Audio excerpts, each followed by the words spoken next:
My brand as somebody who tells people things they don't want to hear. So let me start by telling you something you don't want to hear. Stop trying to ban books, okay? Stop it. If you want to be the free speech party, if you want to speak out for free speech and free expression, don't try to ban the Cider House rules or get it out of school libraries or Confessions of Nat Turner. Don't do it. If you like free speech, if you stand for free speech, you have to stand for free speech, even if you don't like what's being said.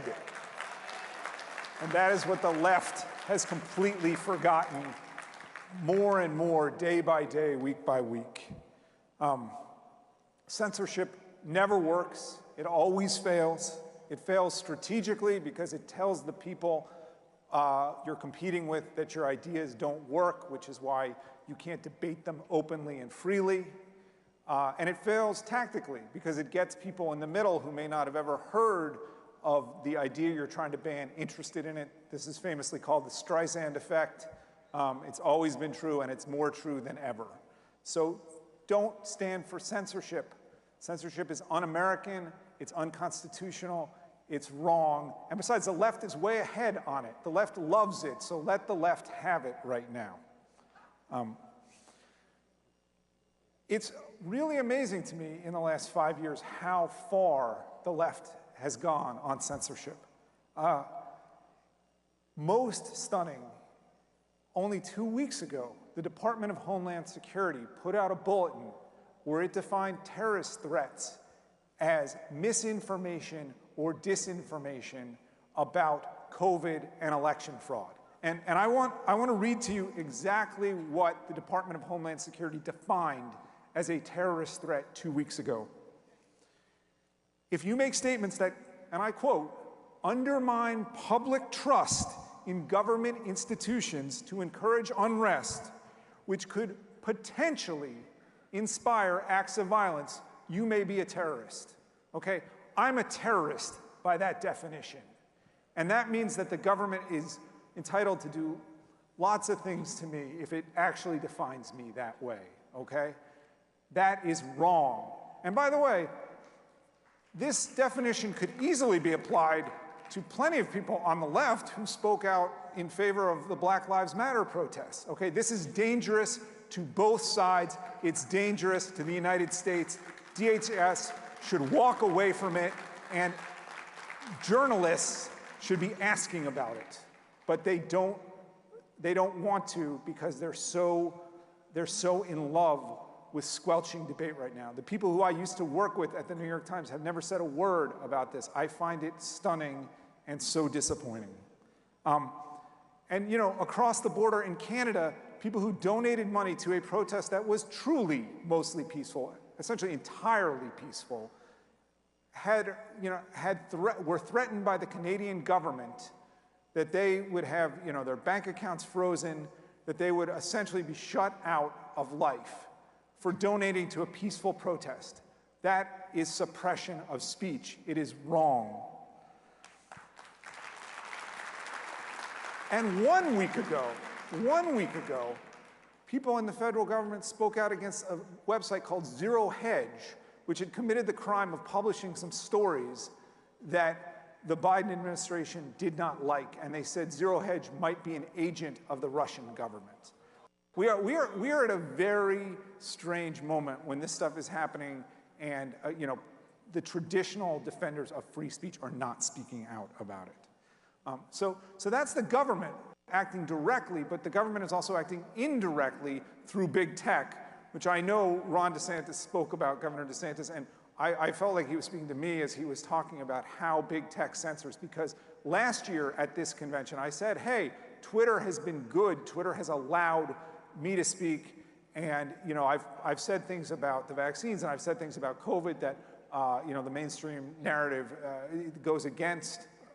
It goes against the mainstream narrative, and Twitter's allowed me to do that. And then in July, I said something that Anthony Fauci didn't like, and less than a month later, I was off Twitter.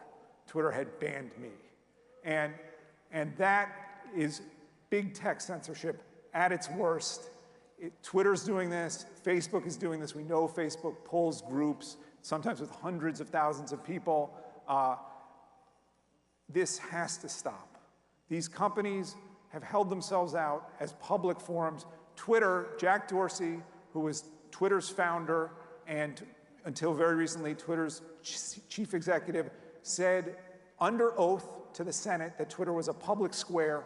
This is not a public square if you have views that people don't like on the left, you get banned. They shouldn't do this. And whether or not they can do it constitutionally is a question, hopefully, that the Supreme Court will eventually get to decide. I've brought a lawsuit against them. Former President Trump has brought a lawsuit against them. One of these suits is going to get to the Supreme Court, and Twitter may not like the outcome.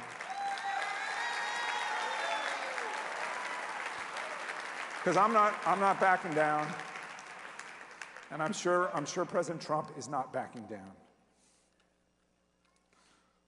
But it's about more than me or him or any one person. It's about whether these huge, incredibly important American companies are going to live up to their promises to allow free speech and open debate.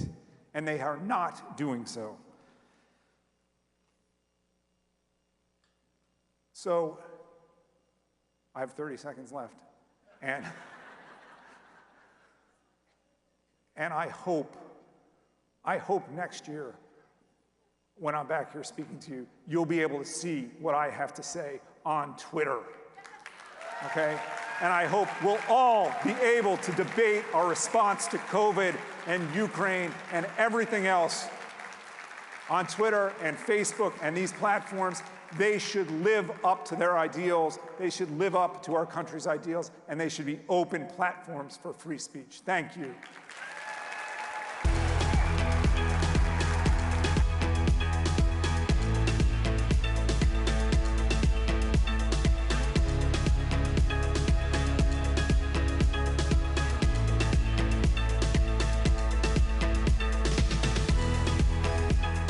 Ladies and gentlemen, this is a power play.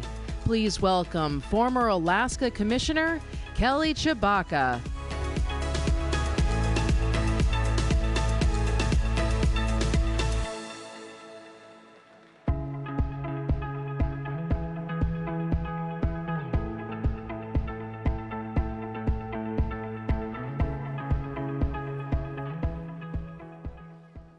Thank you.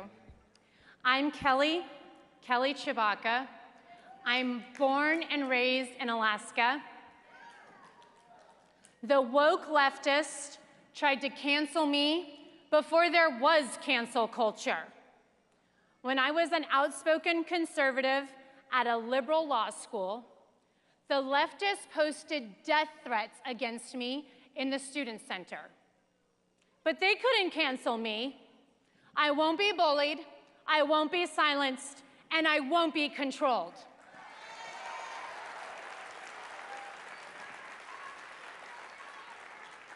But make no mistake, the radical progressives want to wipe out diversity of thought, and a nation divided will not stand.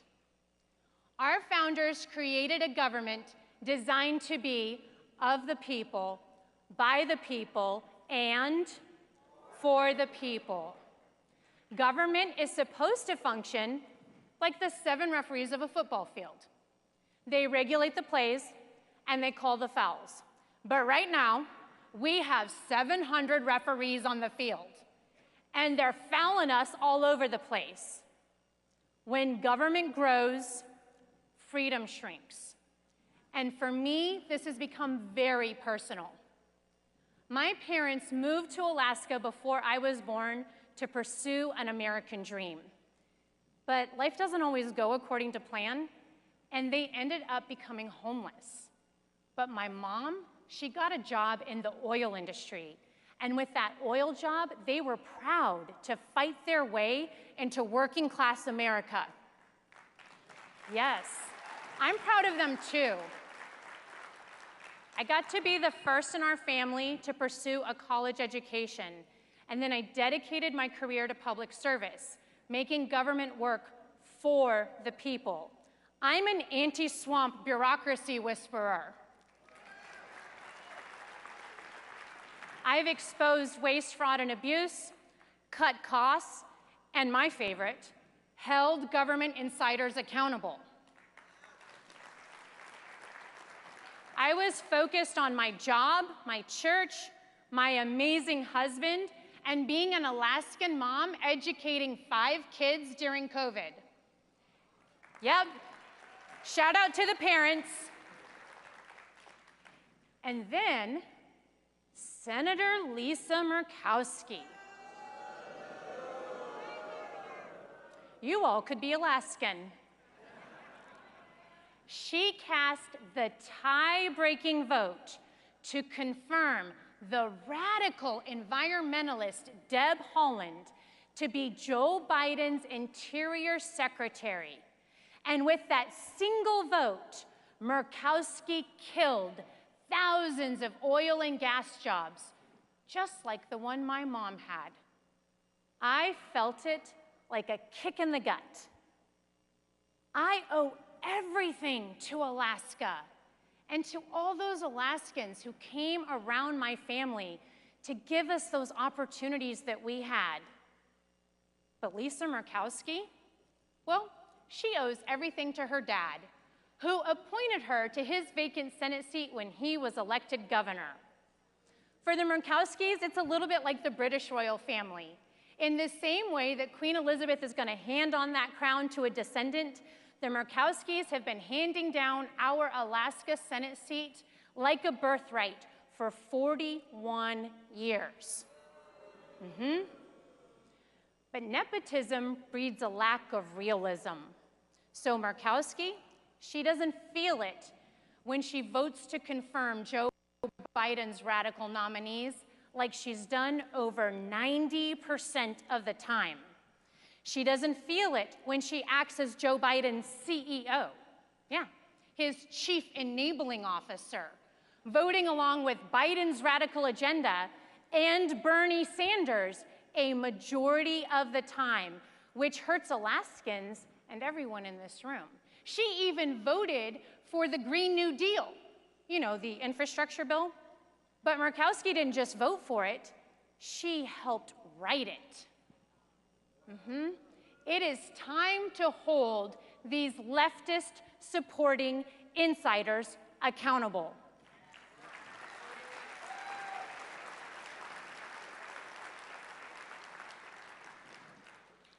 And aren't we all excited that come this November, we are going to block Biden's business-busting, border-bungling, crime cascading, defense decimating, energy annihilating, gun grabbing, gender jumbling, liberty loathing, mandate militating, parent punishing, police persecuting, socialist supporting, America obliterating agenda.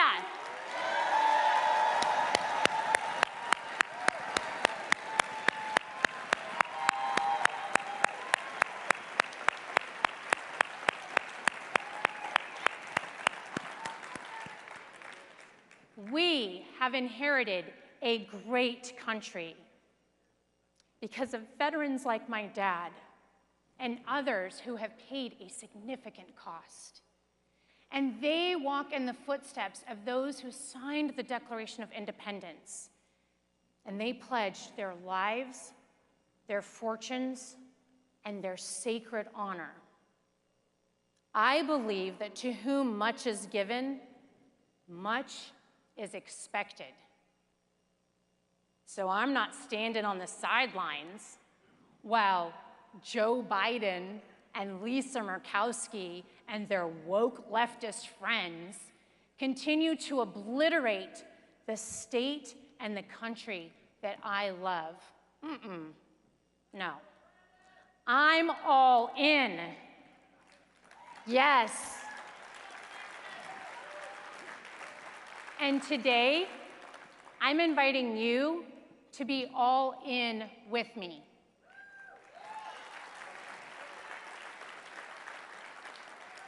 Because it is time for Americans with courage and common sense to rise together and lead us forward.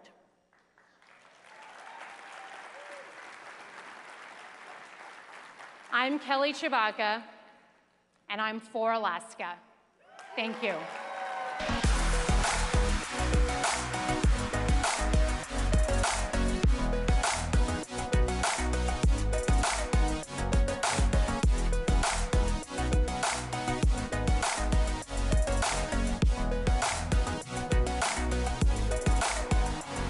Ladies and gentlemen, from North Carolina, Representative Mark Walker.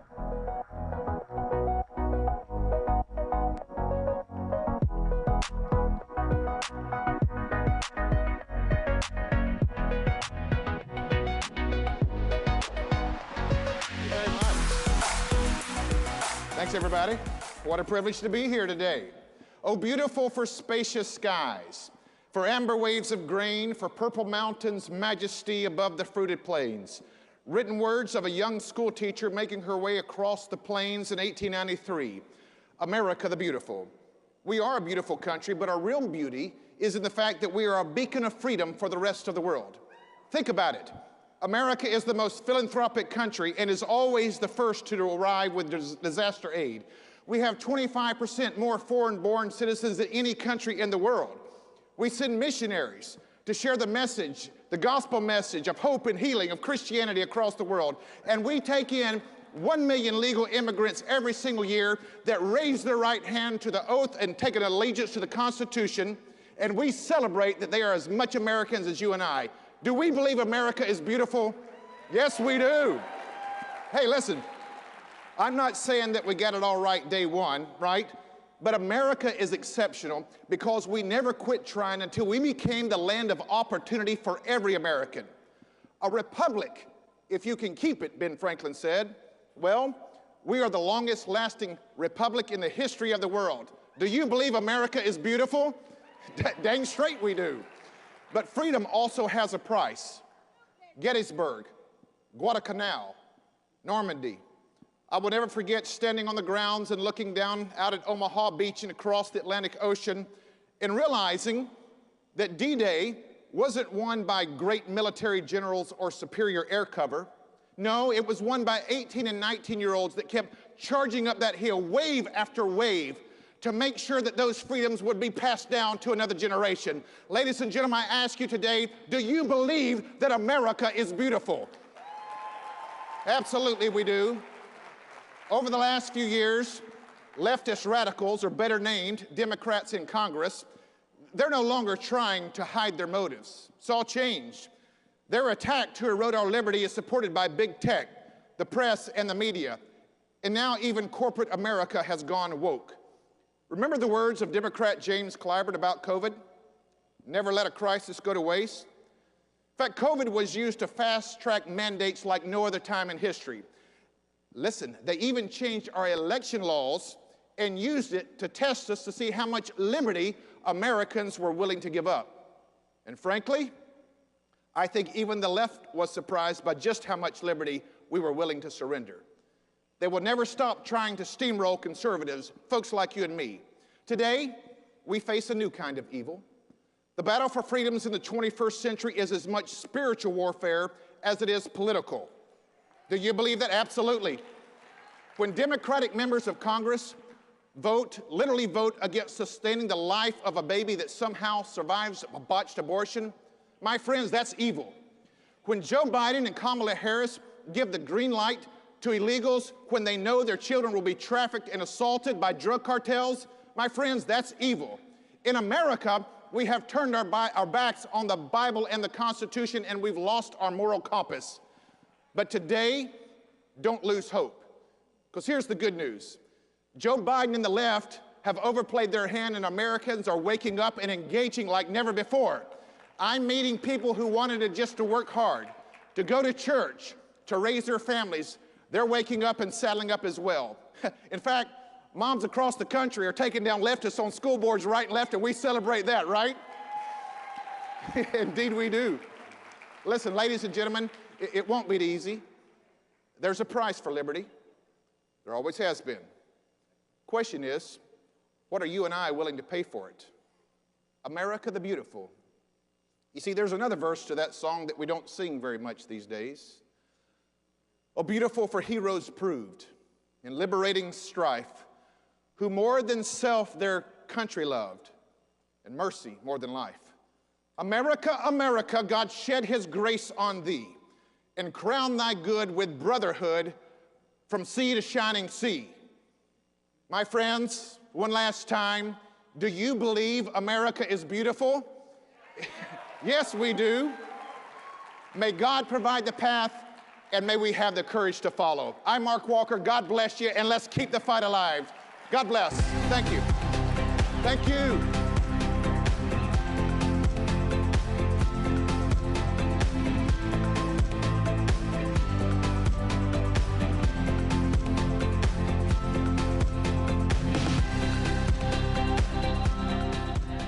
Ladies and gentlemen, please welcome U.S. Army combat veteran Cory Mills.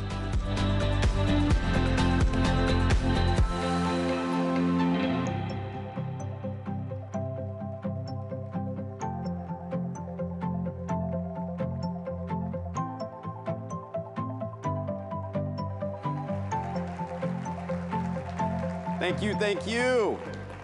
How are we, Orlando? How great is it to live in the freest state in America?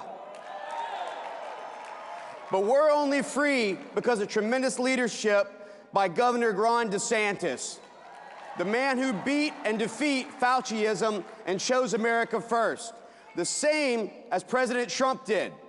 When President Trump stomped out socialism, and who is the true elected, not selected, President of the United States.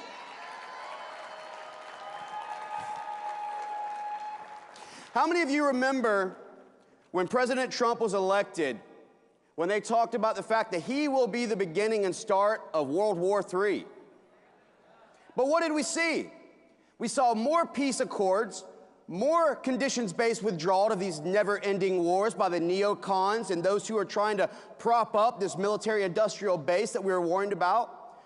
Now what do we see? We see Joe Biden and America at the weakest national security we've ever faced in our lives. What do we have? We have the failed withdrawal in Afghanistan, where thousands of Americans were purposely left behind. And how do I know this?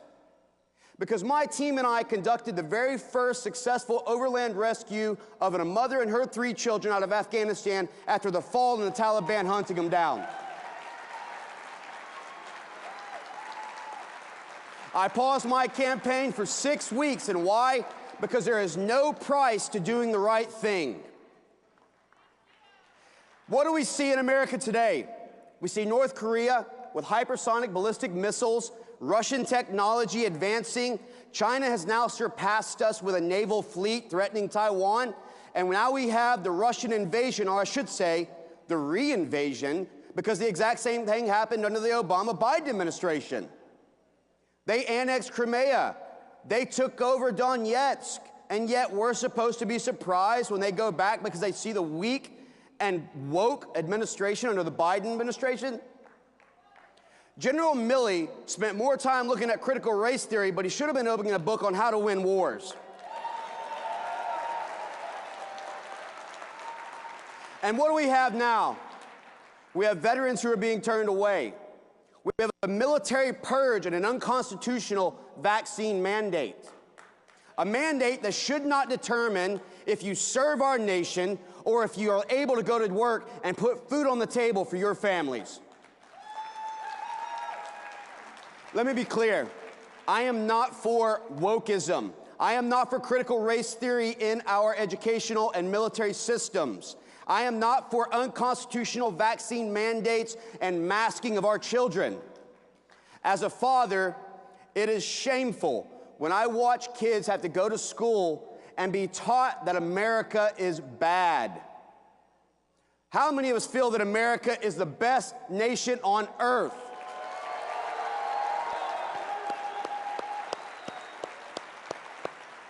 And let me tell you what else I support. As a constitutionalist and a conservative first and Republican second, I support things like constitutional carry and our inalienable rights to protect our families and protect our homes. These aren't things that are government-limited rights. These are God-given rights. But let's be clear about what we see as well. Parental rights are more important than a woke teacher union. As parents, we know that. So as we stand here today in the great city of Orlando, never forget what we stand for, because today is the time that patriots must rise. Today is the time that we look at what Isaiah says in the Bible when God called and said, "Who shall I send and who shall go forth?" It is us who shall say, "Here am I, send me." I want to thank you all. I want to thank this amazing state. God bless you. God bless our families. God bless America. And that's why I'm running here for Congress in Florida's 7th District to take back our country. Thank you very much.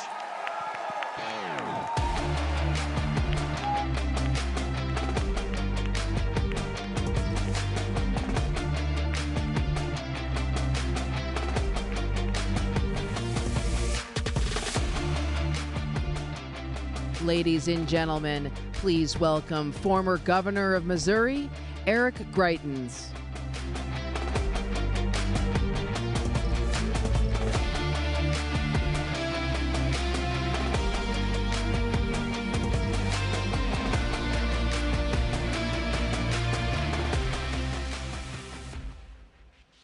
Well, good afternoon, Patriots. We have a mission. And the mission is to take our country back, and we're here to do it. When I served as a Navy SEAL, and I took an oath to defend our Constitution, it was an oath to protect the Constitution against all enemies, foreign and domestic. And right now, despite the mainstream media lies and rhino cowardice and corruption, you know and we see the true nature of the enemy that we are facing, and the brutal fact is clear. The left is actively trying to destroy our country. We know the truth. Well, let the word go forth this afternoon from all of you who are standing here that we are going to stand for our country, and we're ready to fight for it.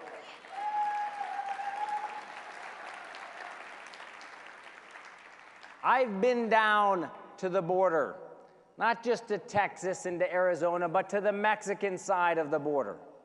And I've seen the 600,000 to 1 million people that are crossing our border every single month. That is an act that is making America weaker and our adversaries stronger. They are trying to destroy this country. When you look at what they have done with the defund the police movement, and the horrific rise in murders around this country, they are trying to destroy our country. When you look at critical race theory, you can see they are trying to divide our country. When you look at the COVID tyranny and the assault on our liberties, you can see that they are trying to destroy our country. When you look at inflation, when you look at the military disasters in places like Afghanistan, and Biden's policy of weakness and chaos that leads to aggression like we're seeing in the Ukraine, you can see that they are trying to destroy our country. And a lot of folks in the mainstream media, some rhinos, they might say, well, you know, I mean, this is just because Joe Biden is senile and Kamala Harris is incompetent. And that's true, they are. But it's more than that. But it's more than that, folks. No one is this stupid. No one leaves behind billions of dollars of military equipment for the Taliban, but that's what they did. And we must stand together to recognize the nature of the enemy. We are in a fight for the soul of our country. And it is a battle against evil. It is a battle against cruelty, and it is a battle against tyranny. And we have to recognize that the left's policies are rooted in cruelty.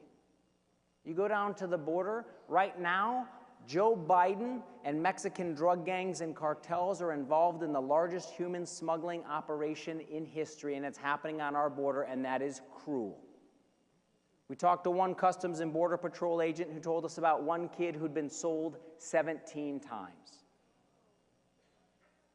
You talk to the families, the thousands of families around this country who've lost loved ones to violence because of the left's insane defund the police movement. That is cruelty. You think about what's happening for families who've had kids with disabilities kept out of school for a year. That is cruelty. The left is cruel, and it is also tyrannical. You look at their assault on our liberties, their assault on the First Amendment, their assault on the Second Amendment. You look at the left's assault on our elections and on election integrity. You look at what the left is doing, the way they now, and we know they spied on candidate Trump and they spied on President Trump, and we know the truth. And we see around the country the George Soros-funded assault on the rule of law. That's the nature of the enemy that we are facing. And when you look back historically, what you see is the same thing that our founding fathers saw. The nature of leftism is that it never stops. They always progress to more and more tyranny. And you can look at the Jacobins in the French Revolution. You can look at Lenin and Stalin. You can look at Mao in China, Pol Pot in Cambodia. Those who ride the tiger of tyranny, they keep progressing to more and more oppression because they know that if they step off, the tiger will eat them as well. So the fact is, the left isn't going to stop. And you have to make a choice. We have to make a choice. Are we going to stop them? And I will tell you that right now, we know patriots around this country are rising up, and we're saying we are going to stand for our country and we're going to take it back. And this country will not be taken back by rhinos. It will be taken back by America First patriots who are willing to stand with courage and faith to make sure that we can pass on to our kids more than we inherited. There is a stark choice facing our country at this moment. And it is a choice between surrender to leftist cruelty and tyranny, or the revival of our republic with freedom and faith and courage. And I am here to stand with you for the revival. Thank you. God bless you. I appreciate your courage. Thank you very much. Thank you. Thank you. Thank you. Thank you. Thank you.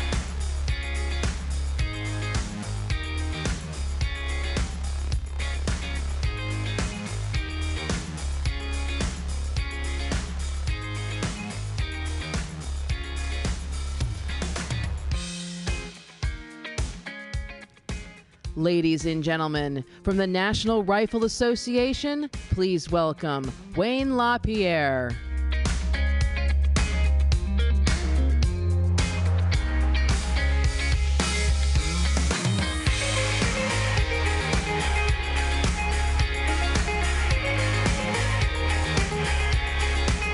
Thank you very much.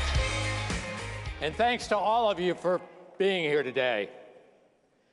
You know, everywhere you look, you can see Americans all over this country are worried about the direction our country is headed. Americans are sick and they're tired of watching our time-honored American values like freedom, honesty, integrity, the rule of law being reduced, ridiculed, and replaced by politicians who deal in lies, who see integrity as weakness, and who frankly don't give a damn about your freedom or the rule of law. Seriously, I mean, you want an example? Look no further than the guy that right now occupies the White House. Earlier this month, in an event to honor two courageous New York City police officers who were murdered by a violent felon, Joe Biden shamelessly used the opportunity to push his gun ban agenda. He went up there and he called for a ban on semi-automatic rifles. He called for a ban on standard capacity magazine. He called for a ban on private gun sales. And he called for suing America's firearms manufacturers into the ground and out of business. The one thing you didn't hear him call for at all is the one thing that could have saved those officers and helped them return home to their families that day. You didn't hear Joe Biden once call for putting violent criminals behind bars where they all belong. He didn't once, not once, mention that the monster who killed those officers was a violent felon out on parole when he should have been in jail. Instead, what Joe Biden did is he sat there and shamelessly looked right into the camera and he pointed his finger at you and me. And he blamed us and our Second Amendment freedom. This is the same Joe Biden who serves as a national cheerleader for pro-criminal policies, and you know what I'm talking about, like no cash bail. It's the same Biden who wants to get rid of mandatory minimum sentences. And it's the same Joe Biden who refuses to get serious about prosecuting felons who violate federal gun laws, and instead, he just lets them go free. Make no mistake, Joe Biden's radical agenda to help violent criminals escape justice is only going to make deadly crime and the wave that is across our country right now spread farther and deeper into more communities all over our precious country.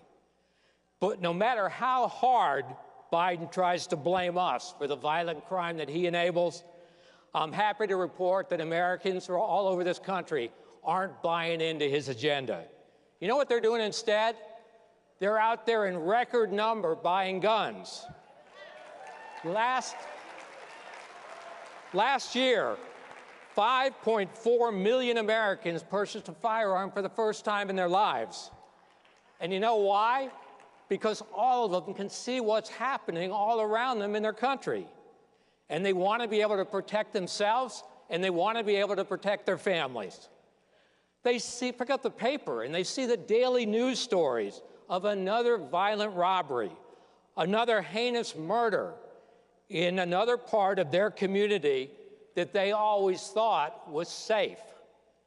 And they know that Joe Biden and his anti-gun allies care more about protecting criminals than protecting those law-abiding Americans. You know, I don't know if you saw this, but in a recent news story out of Los Angeles, California, a small gun shop owner in Beverly Hills, of all places, reported a huge increase in business from the folks you'd least expect. Movie stars, film executives, Hollywood bigwigs. More and more of them were sneaking into his shop and secretly buying guns. They're probably the same actors who buy a gun one day, and the next day they go out and rail against you and me and our Second Amendment rights. You know, when you think about it, maybe that's why so many celebrities are out there pushing so hard for mask mandates. They don't want anyone to recognize them when they sneak into the gun store. And if any of those Hollywood hypocrites are watching right now as we sit here, I have a message for you. No matter how much you attack us, belittle us, or try to shame us for exercising our Second Amendment rights, the men and women of the National Rifle Association will fight for your right to keep and bear arms just as hard as we fight for ours. Because this freedom belongs to all of us as Americans. And even though we're facing off against an anti-gun White House, Nancy Pelosi and Charles Schumer, I'm proud to report that NRA isn't just holding the line for freedom, we're advancing it. Every time Joe Biden has tried to ram through his gun ban agenda through Congress, he's run into a brick wall of NRA members. Remember, and you will remember this, everyone's talking about it, when Biden nominated gun ban lobbyist David Chipman to head up ATF last year, Chipman would have used his position of power to lay waste to our gun rights in this country. Every so-called expert at the time said Chipman's confirmation was a done deal. There was nothing anybody could do about it, they all said. Well, they sure got that wrong. NRA went out and led the fight to stop Chipman's confirmation, and when the dust cleared, by gosh, we won. And he went down to defeat. We also have taken the biggest Second Amendment case in over 10 years all the way to the Supreme Court. It'll be decided probably in June. This landmark case is going to decide whether every law-abiding American's right to self-defense stops at their front door or if it exists outside of their home. And thanks to the men and women of the NRA, your right to carry a firearm for self-defense in this country is now legally recognized in 42 states and counting. Yep. Because now more than ever, especially in Joe Biden's America, every law-abiding citizen should have the God-given right to defend themselves and their loved ones, no matter where you live in this country. I want to conclude by saying I can't tell you what an honor it is to be here with all of you today and what an inspiration all of you in this conference is. I know you're here today because when you get worried about America, you don't just shake your head and your fist and scream at the wall. You educate yourself. You take action, you lead, and you go out and fight back. I've seen you do it year after year. And never forget that your voice resonates far beyond this room. And when you're an NRA member, it resonates even farther, carrying the weight of millions of NRA members and tens of millions more Americans who support our cause and look to us for leadership in defending freedom. So from where I'm standing right now, I ask you, join us. Join millions of your fellow patriots across this nation by joining the NRA. Join the most successful civil rights organization in the history of our great nation. Join because you pledge your allegiance to the principles of freedom, not politics. And join because your right to self-defense is more sacred right now than any other right you possess. And join because there has never been a more important time to saddle up and ride with the National Rifle Association. Thank you, God bless you, and God bless the United States of America. Thank you very much. And let's keep fighting every day.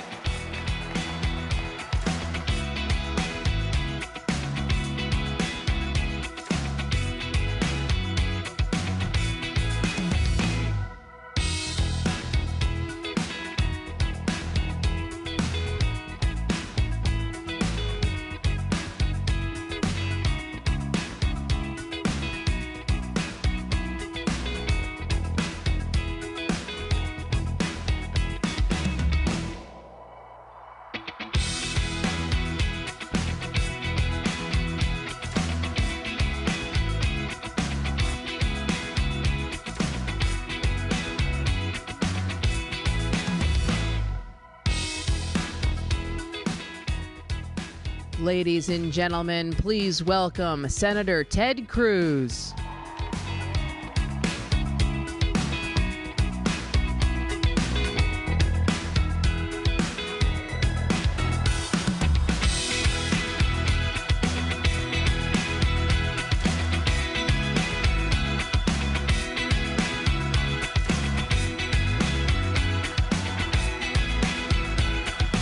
God bless CPAC. What an amazing sight. Thousands of patriots and not a damn mask in sight.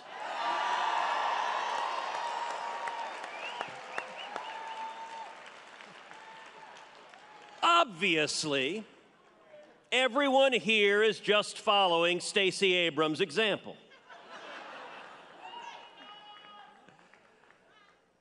We find ourselves at an existential moment for our nation. The threats in our country have never been greater. So I want to do something a little bit unusual for CPAC. I want to step back and go a little more philosophical and ask, what is this battle all about? What are we fighting about in this nation?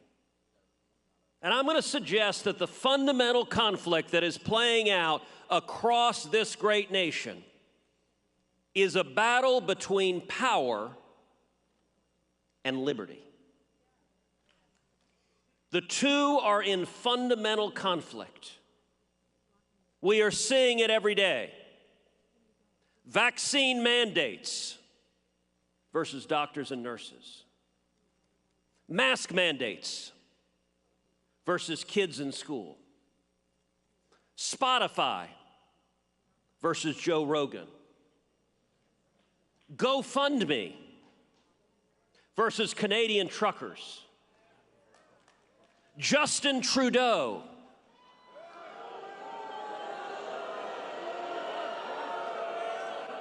Let's pause for a second and observe that is the first time in recorded history that any Canadian has ever elicited that much of a response from any crowd on planet Earth.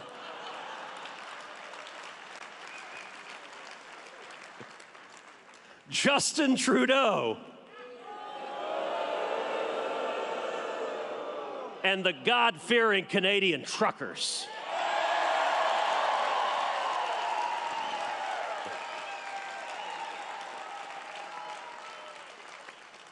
The New York Times versus Barry Weiss. Levi's versus Jennifer Say. AOC versus damn near anyone who ever dared to criticize her. Although actually, as she told us, if you criticize her, it means you really want to date her.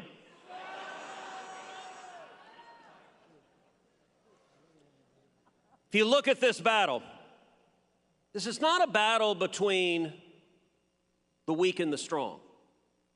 Joe Rogan is many things, but he ain't weak. Major League Baseball, which went after the voters of Georgia, the Georgia voters are many things, but they ain't weak. The Biden Department of Justice, when they went after parents. Parents are many things, but they ain't weak.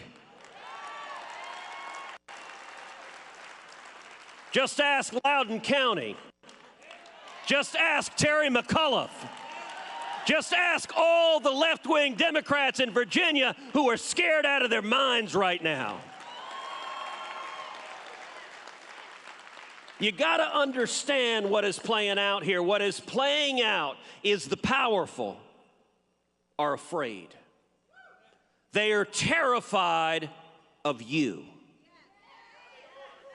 They look out at the men and women in this room and you scare the living crap out of them. They are afraid of truth. They are afraid of liberty. That fear is driving them. Let me suggest a principle, a very simple principle for conservatives to understand. Big is bad. Across the board, big government sucks. Big business sucks. Big tech, big Hollywood, big universities. Any accumulation of power that is centralized is fundamentally dangerous for individual liberty. What is it that the communists want? The communists want control of everything. They want centralized power. How do we ensure freedom? You know, the principles I'm talking about were said far more eloquently, far more elegantly 2 centuries ago by James Madison in Federalist 10. James Madison talked about factions. That was an old word for special interests. And he said factions, if they're able to seize control of government, will strip away our liberty. And the genius of our Constitution is the checks and balances that divides government, that makes one branch fight with another branch, makes the executive and Congress fight, makes Congress and the judiciary fight, makes the federal government and the states fight. And what the framers, their genius was, the Supreme Court has called it splitting the atom of sovereignty. And that if one faction can't seize control of everything, then they can't use that power against the people. That principle was true 2 centuries ago. It's true today. Why is our liberty so under assault? Because giant corporations, giant tech, giant government, they work together hand in hand. You look at what happened with Joe Rogan. Joe Rogan, Jen Psaki. Oh, come on, Jen Psaki doesn't get the Justin Trudeau treatment? All right. You know, Peppermint Patty deserves some love. Jen Psaki from the White House podium said, billionaires in Silicon Valley, please silence that pesky Rogan guy. There's a pattern of government asking big tech to silence dissent. In Canada, the Canadian truckers, Canadian government says, GoFundMe, billionaires, please silence these pesky truckers. By the way, the workers of the world had a revolt, and the left is pissed.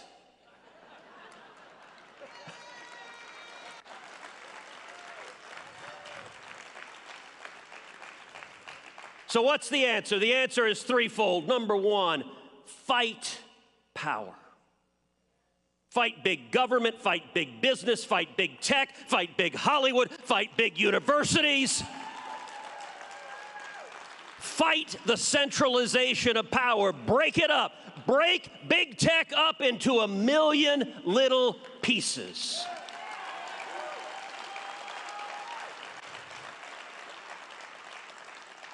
Decentralize.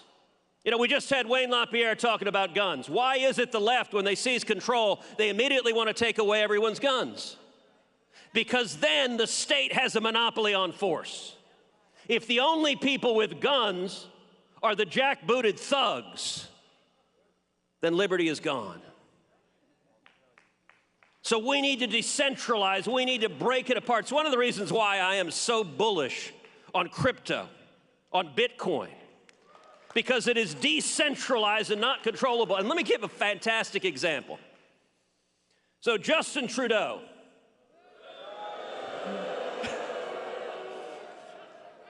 said, I don't like me some truckers, so we're going to seize your assets. So then the court went to try to seize the crypto that was being given to the truckers. And I don't know how many of y'all saw a letter that I actually want to read from. It's a letter from a company, Bitcoin company called Nunchuck. Here's part of the letter. Dear Ontario Superior Court of Justice, our software is free. We do not collect any user identification information beyond email addresses. We also do not hold any keys. Therefore, we cannot freeze our users' accounts.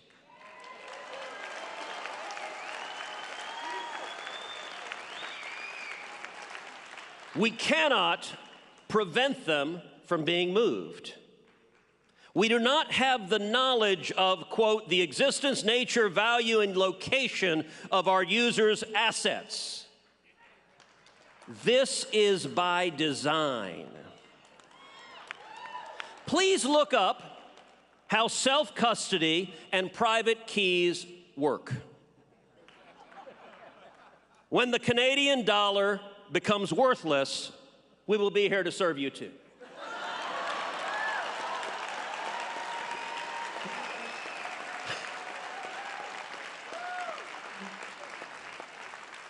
That is spectacular. By the way, contrast that to the craven, sniveling response of corporate America. When some whiny snowflake tweets at them, they go, oh my God, I'm sorry. Like, God bless you saying to the government, go jump in a lake. That's how our country was founded. That is powerful. By the way, that is also why China recently banned Bitcoin. Because they can't control it, which is the exact same reason Elizabeth Warren hates Bitcoin. The Chinese communists and Elizabeth Warren, they both want to control you. Your assets, your savings, your speech, your life, your children, every decision they want to control, and so we need to break up the means of controlling the citizenry. I want an unruly, uncontrollable American, we the people.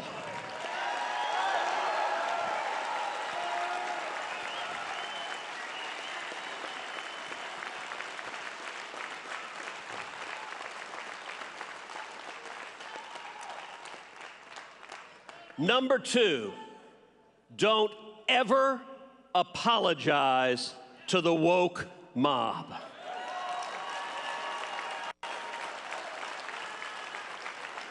It doesn't work. They are not engaged in rational discourse. They are not actually offended at whatever idiocy it is they're whining about that moment. They want to destroy you.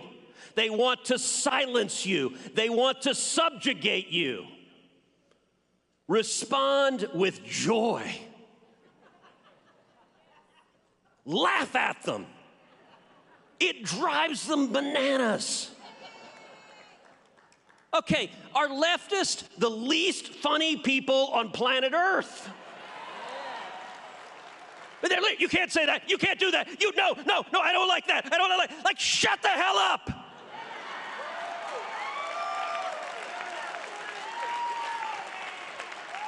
It's none of your damn business. If I want to get a vaccine, I'll get the vaccine. If I don't want to get the vaccine, I won't get the vaccine. And it's none of your business how I decide for me and my family.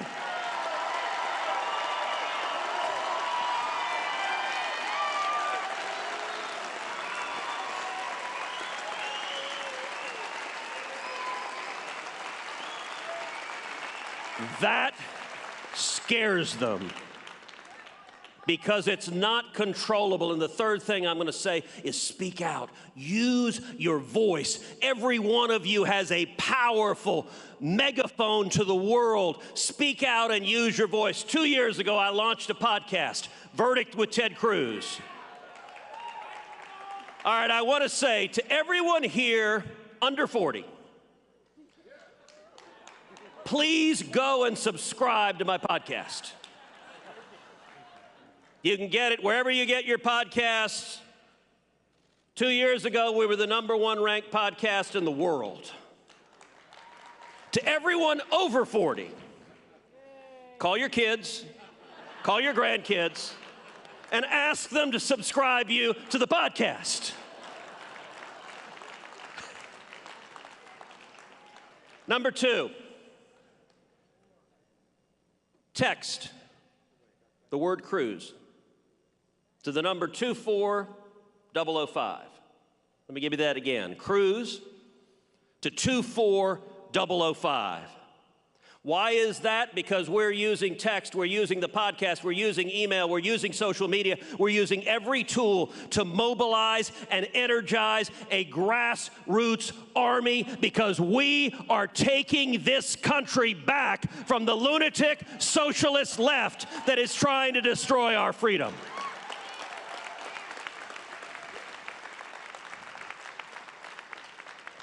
Let me say one final thing. In January of 2023, I'm looking forward to walking down the hallway in the United States Capitol and to bumping into a little man wearing overalls, carrying a screwdriver, and coming to change the sign on Nancy Pelosi's door.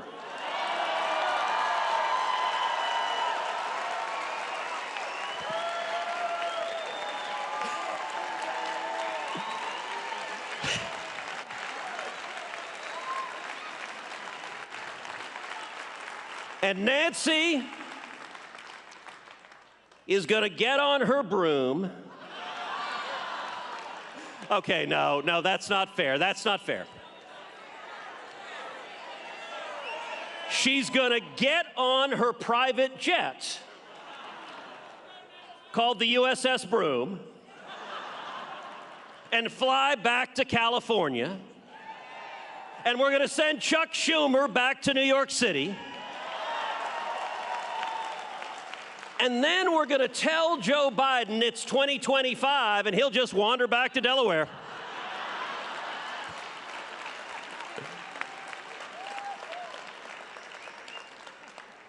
Change is coming. It is powerful. You want to know how powerful? Find me one person on planet Earth who doesn't know what "Let's Go Brandon" means.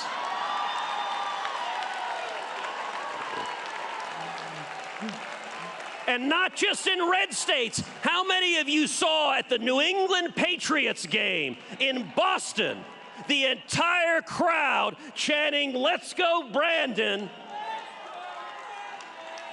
That is powerful. A wave is coming. We are taking our country back. We are standing up to power. We are defending liberty. We are defending the Constitution. We are defending the Bill of Rights. And together, we will save this great nation. God bless you.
Ladies and gentlemen, please welcome Senator Josh Hawley.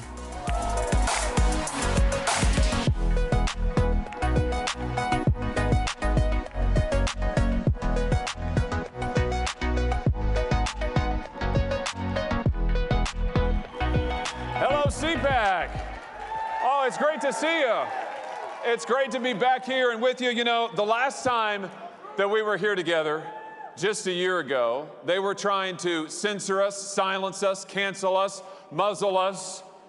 In fact, they had just told me that because I stood up and objected on January 6th, that I ought to be run out of the United States Senate. I've got news for you. I wasn't backing down then. I haven't changed my mind now.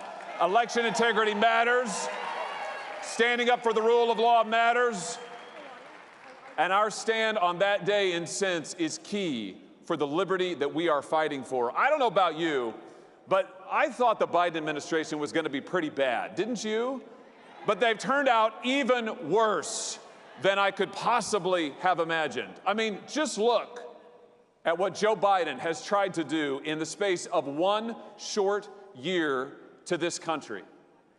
He has turned the FBI of the United States on the parents of the United States. Can you believe it?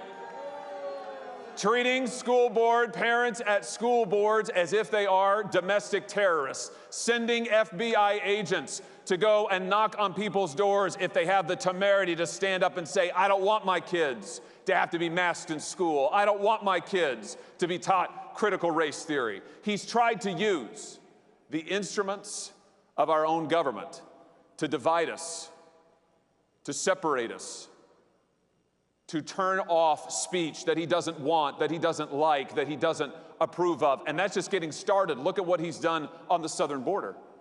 He's opened up the southern border and said to every cartel on the North American continent, come on in. The southern border, you know, sometimes we say it's chaos at the southern border. That's not quite right. Actually, somebody is in control of the southern border. The problem is it's the cartels who are in control of the southern border, not the United States, the cartels who are running drugs across our border, who are running children across our border. Human trafficking is exploding. And I don't know about you, but in the state of Missouri where I'm from, we like to say that we're a border state too, because the drugs that are flooding into our schools, that are flooding into our neighborhoods, that are flooding into every part of the state are coming across that southern border that Joe Biden has thrown open and has said, come on in. It's chaos on the border. It's the rule of the cartels on the border. It's the use of the FBI against parents. And then look at what he did in Afghanistan. I have never seen an American president who would leave behind hundreds, if not thousands, of American citizens to the enemy and say that the operation was an extraordinary success. Do you remember that? Afghanistan wasn't an extraordinary success. It was an extraordinary failure by Joe Biden. It was an extraordinary collapse by this administration. It was the worst foreign policy disaster since the Vietnam War. 13 American service members, brave Marines, other members wearing the uniform, were lost in Afghanistan guarding Abbey Gate because Joe Biden wouldn't order an evacuation when his own military told him to do it.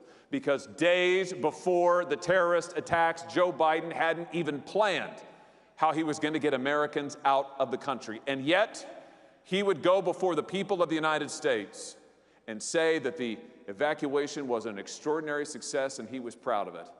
That was the day, ladies and gentlemen, that I called on Joe Biden to resign. He should have resigned then. He should resign now. He's not fit to be president. He can't lead this country. He's trying to shove critical race theory down our throats and in every aspect of our government. It's in the military. It's in government training. It's in our universities, all backed now by the power of the Biden administration. I have sat in the United States Senate and asked nominee after nominee, will you pledge to oppose critical race theory? Will you pledge to stop it from being taught, from being promulgated in the United States government? And the answer is no. They're radical on this issue. They believe in critical race theory. They believe that America is systemically racist. They believe that America is systemically broken. They believe that we're a nation of oppressors. Well, ladies and gentlemen, I've got news for you and for them. We're not a nation of oppressors. We're a nation of liberators. We're proud of our history. We're proud of our heritage, and we're going to stand up for it. And now you look at what's happening in Ukraine. You talk about weakness on the part of Joe Biden. He comes to office, and what does he do? He shuts down American energy production and greenlights Russian energy production. He greenlights Putin's pipeline, and he shuts down American pipelines. Is it any wonder that Vladimir Putin feels emboldened to do whatever the heck it is he wants to do? Is it any wonder that China feels emboldened to do whatever it is the heck that they want to do? When we have a president who doesn't believe in American strength, who doesn't believe in American energy, who doesn't believe in American jobs, and who has no sense of the priorities and challenges that are threatening this country. I've got a suggestion for Joe Biden tonight. I would just say this, Mr. President, have some confidence in the American people. Show some strength to the world. Open up American energy production full throttle. Open it up right now. Put Americans back to work. You know, I noticed that rednecks and roughnecks get a lot of bad press these days, but hey, here's the true thing. Rednecks and roughnecks are the core, the backbone of the American economy. And it is time to allow the good, strong American worker to go out there and start drilling for oil, to start exploring for natural gas, to start fracking again. Let them do what we do best. Show America, show the world the strength of this nation. Put America back to work. Open up American energy. And I'll tell you this. I am not willing to wait around to see what Joe Biden does. On Monday, the United States Senate comes back into session, and on Monday, I will introduce legislation to open back up American energy production in this country 100%. Open it up. Put people back to work. Get the oil flowing, get the natural gas pumping, get the biofuels going, all of it. We are the #1 energy producing nation in the world, or we should be. Joe Biden gave that away. It's time to take it back. And if you want to send a message to Vladimir Putin, here's a message to send him. We're going to be the ones who supply the oil and gas to the world. We're going to shut down your energy sector, and we're going to open ours up like you've never seen it before. That's the message we ought to send. That's a message of American strength. But this president, he doesn't believe in American strength. This president believes that there's something fundamentally wrong with the soul of this nation. And that, at the end of the day, is really what we're fighting for, isn't it? We are fighting to defend the soul of America. You know, Joe Biden has spent a year, if you think about what all of his policies put together mean, he has spent a year telling this country that we are broken, that we are backwards, that we are racist, that we are weak. He thinks the soul of America, he thinks the heart of America is warped and wicked. Well, I'm from the heartland of America. I was born there. I was raised there. I know the heart of this country, and it is true and it is good. And on the basis of America's heart, we will rebuild our strength. There's nothing wrong with America. There's something wrong with Joe Biden. That's what we have to take our stand on. This is the time to rebuild our strength on the principles and fundamentals that we hold most dear, to strengthen our families, to strengthen our neighborhoods, to strengthen our churches, to strengthen our nation. This is a time for American strength. The world needs America's strength.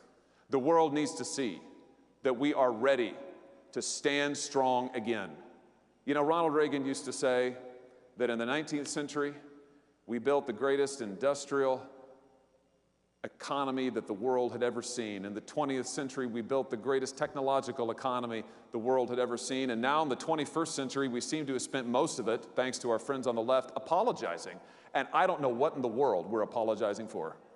We have nothing to apologize for as Americans. We have everything to be proud of and to stand up for. So here's what I propose we do. I propose that in this critical year in 2022, when we have the opportunity to take back the United States House, to take back the United States Senate, that we stand up and say that the fight for America is about the soul of America, and we are going to take our stand on the goodness of America, and we are going to renew America's strength. We're going to open up our energy production. We're going to open up our economy. We're going to bring jobs back to this country. Why is it that we should be dependent for our energy, our critical goods, on other nations, and not just on any other nations, but on our enemies? Why is it that Joe Biden has tried to make us more dependent has tried to make us subservient to China and Russia and Iran and OPEC. Why is it that Joe Biden now has to go to the OPEC countries and beg them to increase oil production? I say enough of that. America is the strongest nation in the history of the world, and it's time we started acting like it. This is the time.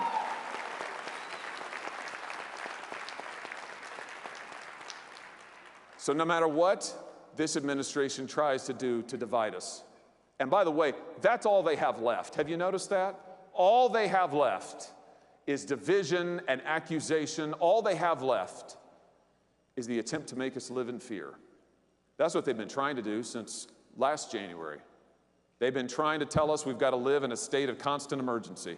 COVID, a constant emergency. January 6th, a constant emergency. They've been saying that we've got to trust the government to tell us what we can do, where we can go, what we can teach our kids, what we can say. And the message is fear, fear, fear, fear. Well, I don't know about you, but I am an American. I refuse to live in fear. I refuse to be afraid. I refuse to bow down. I refuse to say the government can tell me what to do. And so here is my hope for 2022. This is going to be the year, my fellow Republicans, my fellow conservatives, this is going to be the year that we lead this nation out of fear, that we lead this nation back to strength, that we lead this nation to take a stand on the principles that we hold most dear, that we say there's nothing wrong with America, that America is the hope of the world, it's the future of the world, and it is still, even now, the last best hope on earth. God bless you. Thank you so much for having me. And God bless CPAC. Thank you so much. Thank you.